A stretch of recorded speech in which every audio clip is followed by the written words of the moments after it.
Before we begin, I feel a bit of clarification is necessary.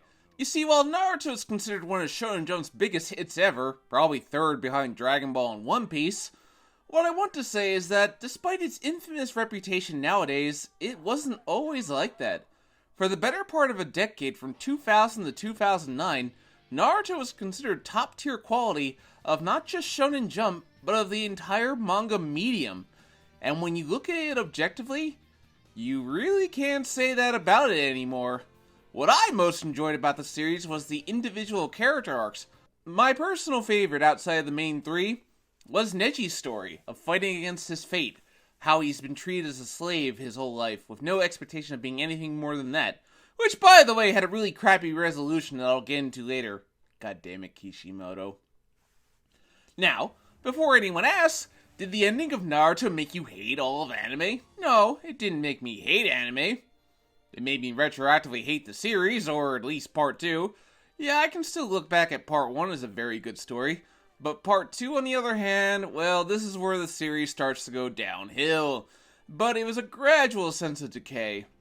There are 3 eras of Naruto. The first is part 1, which is the original anime. The second is part 2, which is referred to as Shippuden in the anime. And the third is Boruto. But we don't talk about that. For the record, when it comes to analysis of this series, let me tell you my rule. If it isn't in the manga, I don't care. If Studio Pierrot wrote it, I especially don't care. They are not to be trusted for reasons I might get into later. So part 2 begins with Naruto looking over the village. After some humorous reintroductions, where we see that Naruto and Sakura have taken after Jiraiya and Tsunade, which doesn't bode well for Sasuke considering he's with Orochimaru, Kakashi trains them again, and this panel right here where Naruto and Sakura crumble at the mere mention of Sasuke's name is the highlight of a major problem that inhibits their growth as characters for the remainder of the series. I mean, it's kind of understandable at this point, but as time goes on, it gets more and more annoying. We do get to see some good flashes of how Naruto and Sakura have grown, with Sakura now having freakish superhuman strength. Eventually, they get the bells by threatening to spoil Kakashi about the end of Jiraiya's new book, which is not quite how I would have done it, but I suppose it works. We do get a good introduction to the Akatsuki. Having them kidnap Gaara serves as a way to make it personal. Kishimoto also does a good job establishing Akatsuki's leader, who is shrouded in shadow. Also, we learn what their goal is, to extract all 9 of the tailed beasts so that they can conquer the world. Gaara being the first. Kishimoto also sets very clear rules here that extracting a tailed beast is an intricate process that takes a few days, and the more tails, the longer it will take. This just reminds me of that moment with a certain someone. You all probably know what that moment is, and I'll cover it when we get to it. It's here that we learn there are 9 total tailed beast creatures, which is a bit of a retcon because there was nothing that indicated in the tuning exams that Gaara and Naruto's inner monsters were connected in any way. But one that was done so the story could be tied together a bit more. But it does manage to convince you that Gaara's being killed off here, which of course he wouldn't actually do, but more on that later. As for other side things, Teen Guy's fight with Kasami happens. Well, actually it's more or less Guy versus Kasami. Neji, Rock Lee, and Tenten don't do much. The highlight of the arc is definitely Sakura and Chio versus Hisori, who serves his role nicely as a starter villain. The emotional highlight is when Chio gives her life to bring Gaara back to life in a nice moment. A little curious highlight is Kakashi is shown with his Sharingan on when Chio is bringing Gaara back to life. But as far as I can tell, this went nowhere. Nothing in this arc was particularly bad, and characters are still progressing nicely. On a side note, I'm reminded just how much better Neji was than Hinata at, well, everything. But anyway, we are 1 arc into part 2, things are solid, and looking up. And then we get introduced to 2 new characters who, I'm going to be honest, are 2 of the most worthless characters Kishimoto has ever introduced. Sai and Yamato, who are standing in for the replaced Sasuke and Kakashi, who is in the hospital, as a way of getting the Deus Ex Machina out of the way. We get more introductions of the now teenage Konoha Chunin, and then we get introduced to Sai in the first of his many penis jokes. Ugh. So, the newly formed Team Kakashi introduce themselves, and Naruto mentions that Sasuke is way cooler than Sai. Oh goody, Naruto, I guess you would hype up your boyfriend, huh? Basically, what Sai is meant to be is an insight into the darker secrets of the Hidden Leaf Village, particularly this man named Danzo, who I will cover more extensively when I reach the Kage Summit arc since he's the primary villain there. For now, though, we do get some insight in that he competed for the Hokage position with the third Hokage, which makes you wonder why he didn't try to seize power after the third died, but he probably hadn't been created yet at the time.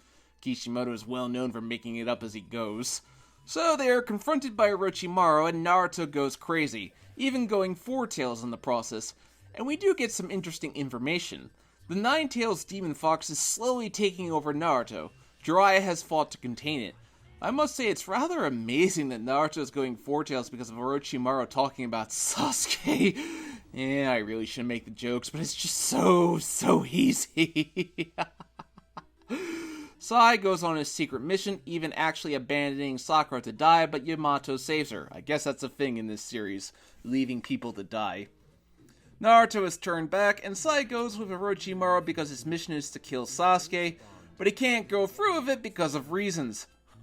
This does lead to Yamato telling Naruto that he shouldn't rely on the Nine-Tails' power, but rather his own, which is kinda broken later on, though this does lead into Naruto's development for the next arc.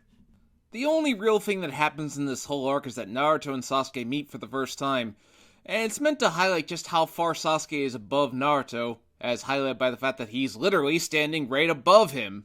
But anyway, Sasuke is no longer the same. He's even more of a jerk. Naruto's team leaves having accomplished absolutely nothing, but they got Sai as a friend. Yay.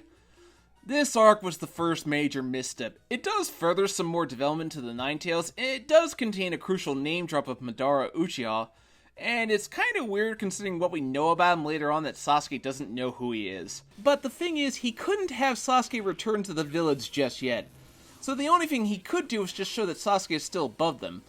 But overall, Sai is just a worthless character who never should have been created. So following that, we get some minor attempts to flesh Sai out where he tries to get to know everyone, including a scene where he tells Sakura she's ugly, and then he decides to tell Ino the opposite of what he feels. He calls her beautiful, even though what he actually meant was that she was ugly. Yeah, and this is why they ended up married in the end? Ugh. So whatever the case, the next arc begins with Hidan and Kakuzu as the villains. In this arc, Naruto noticeably takes a backseat. Oh, he's still present, but this arc is primarily Shikamaru's story. Hidan and Kakuzu attack the Hidden Leaf Village, and in the struggle, Asuma is killed. This was quite the surprise when I first saw it. I understand why it was done, though. This is supposed to be a story about growing up, and what better way for Shikamaru than to have him lose his teacher and mentor? Oh, and Ino and Choji too, but more on that in a minute. But it does give a sense of a coming of age, and sometimes growing up sucks. Naruto's story is that he is training to do another Rasengan so he can take back Sasuke. Oh god, this is where Naruto's Sasuke obsession starts to get really annoying. I'm going to save my thoughts on it when I get to the Kage Summit arc. Rest assured I will not hold back. So, whatever the case, Shikamaru, Ino, and Choji decide to go and get revenge for Asuma, with Kakashi tagging along.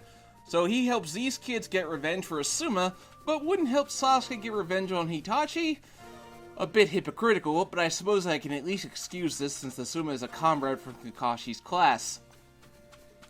What really stands out to me is that it's all about Shikamaru's growth as a character.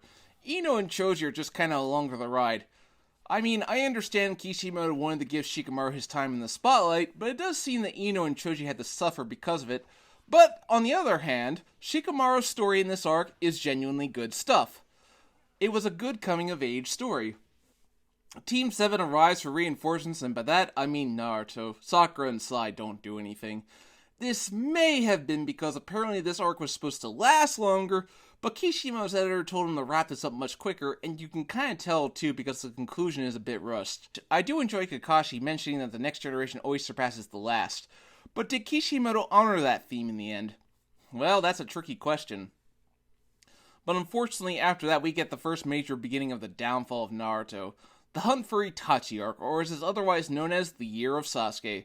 This is the part in the story where Sasuke basically takes over as main character, and oh boy, this is not going to be fun.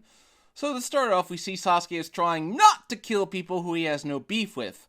After all, we can't have Sasuke become irredeemably bad, can we? Then Sasuke proceeds to do the beginning of kill off all the villains who are more interesting than he is. Orochimaru has been a good villain. He's affected the plot, he's been a major threat. I can't wait to see the ultimate confrontation with him, and Sasuke just killed him while he was sick. That sure was anticlimactic. So Sasuke then recruits 3 new characters to his team so he can hunt Itachi, and supposedly, from what I can recall, Kishimoto didn't even want to introduce these characters, and you can kinda tell because they are completely boring. Suigetsu is literally introduced naked because, why not? Jugo, who is basically an even lamer version of Broly from Dragon Ball, and Karin, who seems to be the generic tough girl until... okay, she has a split personality disorder. It's the only possible explanation. Or Sasuke has some magic power that lets girls become irrationally stupid when around him.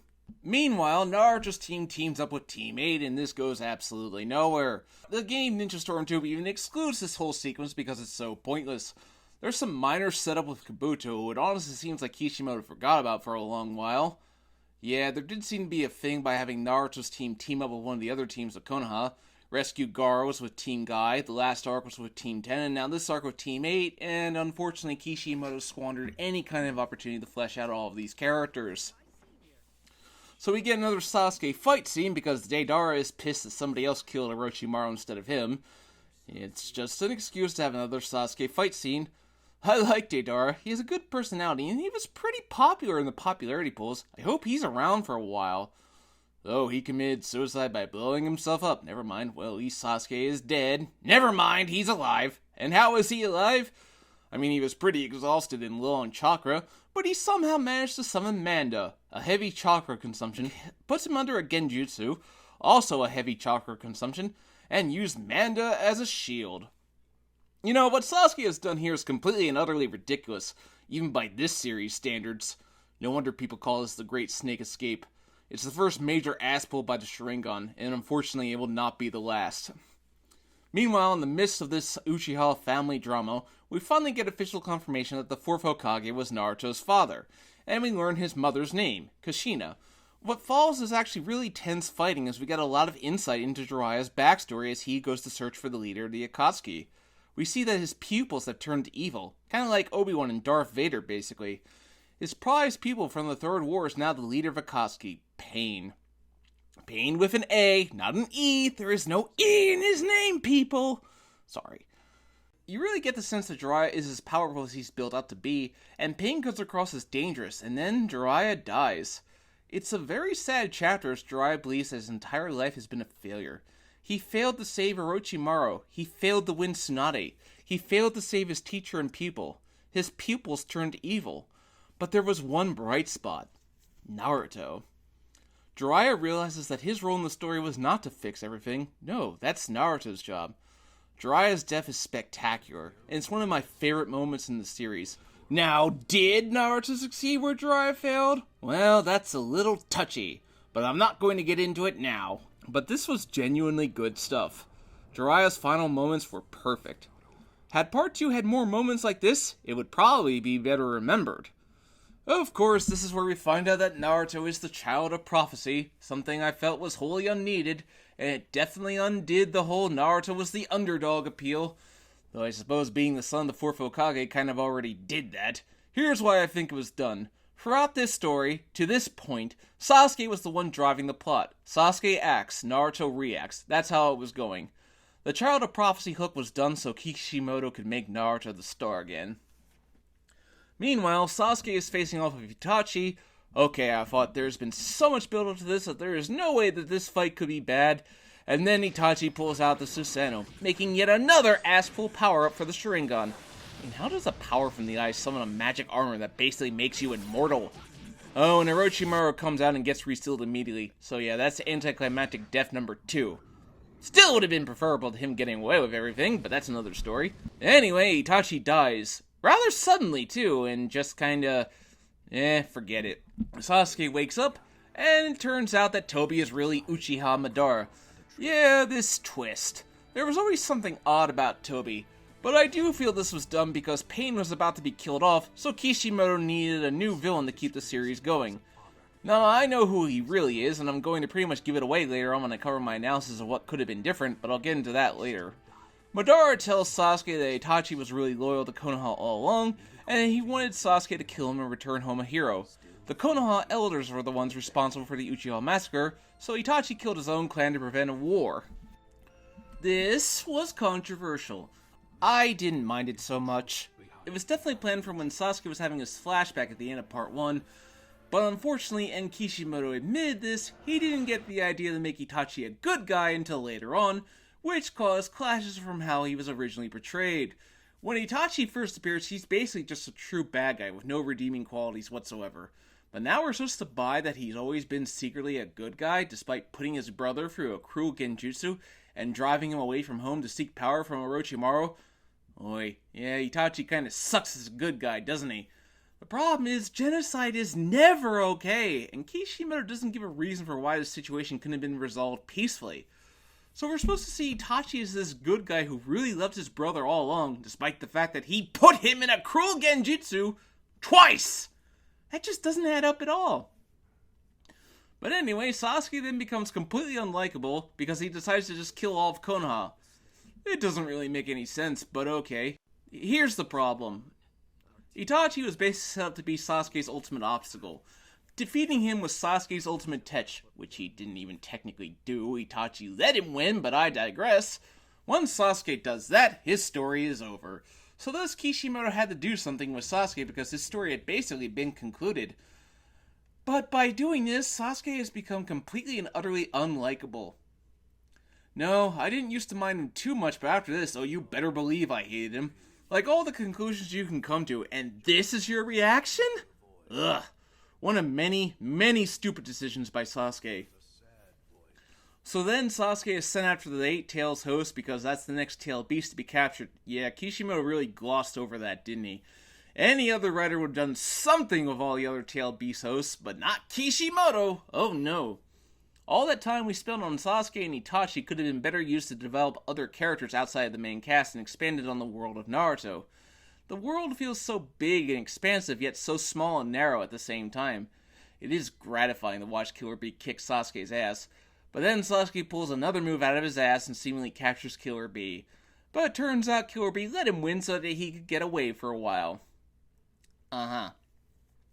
Meanwhile, back in the village, Naruto learns of Jiraiya's death, and it's well paced, well done, and I like that it was Iruka who comforted him, and it gives Naruto the motivation he needs to avenge him. So what happens next is we get Naruto away on training while the Leaf Village is attacked by Pain. This was actually really well done, as I genuinely believed that characters were dying for good.